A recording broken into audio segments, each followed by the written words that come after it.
அண்ணா பல்கலைக்கழகத்தின் கீழ் இயங்கும் தனியார் கல்லூரியில் பேராசிரியர் ஒருவர் ஒரே நேரத்தில் 32 கல்லூரிகளில் பணியாற்றிய விவகாரம் வெளிச்சத்திற்கு வந்துள்ளது.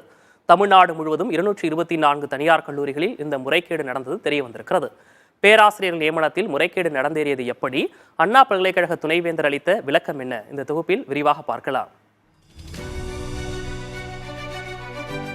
அறப்போர் இயக்கம் என்ற தன்னார்வ அமைப்பு நடத்திய ஆய்வில் தமிழ்நாட்டில் அண்ணா பல்கலைக்கழகத்தின் கீழ் இயங்கும் 224 தனியார் பொறியியல் கல்லூரிகளில் பணியாற்றும் 353 பேராசிரியர்கள் ஒன்றுக்கும் மேற்பட்ட கல்லூரிகளில் பணிபுரிந்து வருவது தெரியவந்தது. அதாவது AICTE எனப்படும் அகில இந்திய தொழில்நுட்ப கல்விக் குழுவின் இணையதளத்தில் ஒவ்வொரு பேராசிரியருக்கும் ஒரு யூனிக் ஐடி வழங்கப்பட்டிருக்கும். அதன்படி ஒரு கல்லூரியில் பணியாற்றும் நபர் மற்றொரு கல்லூரியில் பணியாற்ற முடியாது. ஆனால் முறையாக யூனிக் ஐடியை வழங்காமல் போலியாக உள்ளீடு செய்து ஒரே பேராசிரியர் 10க்கும் மேற்பட்ட கல்லூரிகளில் முழு நேர பணியாளராக பணியாற்றி வருவதாக அறப்போர் இயக்கம் ஆதாரங்களை வெளியிட்டது. இது தொடர்பாக செய்தியாளர்களிடம் பேசிய அண்ணா பல்கலைக்கழக துணைவேந்தர் வேல்ராஜ், அறப்போர் இயக்கத்தின் குற்றச்சாட்டுகள் உண்மைதான் என்பதை ஒப்புக்கொண்டார்.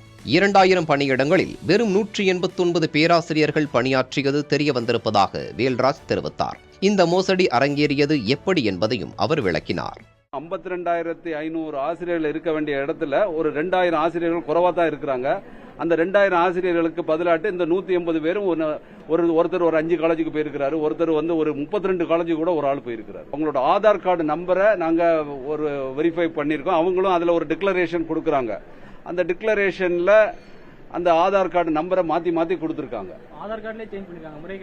ஆதார் கார்டு நம்பரை சேஞ்ச் பண்ணி கொடுத்ததுனால அதை அக்செப்ட் பண்ணும், இல்லைன்னா எங்களுக்கு அக்செப்ட் பண்ணாது. சாப்ட்வேர்ல ஒரு டீச்சர் ரோல் பண்றாருன்னா ஆதார் கார்டு நம்பரை ரோல் பண்ணணும். ஆனா நாங்க இப்ப அதை எப்படி கண்டுபிடிச்சோம்னா டேட் ஆஃப் பர்த்தை வச்சுட்டு திருப்பி ரோல் பண்ணி பார்த்ததுல ஒரே டேட் ஆஃப் பர்த் நிறைய ஆசிரியர்களுக்கு வந்தது. ஒரு 50 காலேஜ் போல இது மாதிரி போர்ஜரிக்கு அவங்க பர்பஸா அவங்களுக்கு சம்பளம் கொடுக்காம ஒரு நாள் சம்பளம் கொடுத்து அது மாதிரி ஏதாவது கொண்டு வந்திருக்கலாம். சோ அந்த கல்லூரிகள் மீதும் கண்டிப்பாக தகுந்த நடவடிக்கை எடுக்கப்படும். துணைவேந்தர் வேல்ராஜின் விளக்கம் தொடர்பாக புதிய தலைமுறைக்கு பேட்டியளித்த அறப்போர் இயக்க ஒருங்கிணைப்பாளர் ஜெயராமன், பேராசிரியர்கள் நியமன முறைகேட்டில் அண்ணா பல்கலைக்கழகத்திற்கு தொடர்பு இருப்பதாக குற்றம் சாட்டினார். ஒரே நாளிலேயே 2 கல்லூரிகளுக்கு 2 இன்ஸ்பெக்ஷன் டீம் போறாங்க. ஒரே நபர் 2 கல்லூரியிலும் இருப்பதாக அண்ணா பல்கலைக்கழகத்துடைய ஆய்வுக்குழு ஆமோதித்து, ஆமாம் 2 கல்லூரியிலும் இருக்கிறார்கள். ஒரே நாளில் எப்படி ஒரு ப்ரொஃபஸர் 2 கல்லூரிலையும் இருக்க முடியும் முழு நேர பணியாளராக?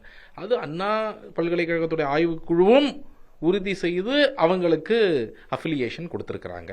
இது உங்களுக்கு ரொம்ப நாளாக தெரிந்த ஒரு விஷயம் உங்கள் பல்கலைக்கழகத்திற்கு. அதே மாதிரி இந்த நடவடிக்கையானது அண்ணா பல்கலைக்கழகத்துடைய இன்ஸ்பெக்ஷன் டீம் மேலையும் இருக்கணும். முறைகேட்டில் ஈடுபட்ட தனியார் கல்லூரிகள், பேராசிரியர்கள் மீது உரிய நடவடிக்கை எடுக்க வேண்டும் என்றும் அறப்போர் இயக்கம் வலியுறுத்தியது.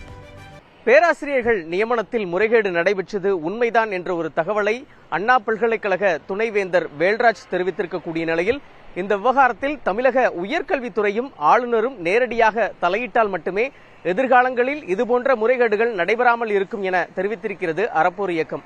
புதிய தலைமுறைக்காக ஒளிப்பதிவாளர் சந்துருவுடன் செய்தியாளர் விக்னேஷ் முத்து.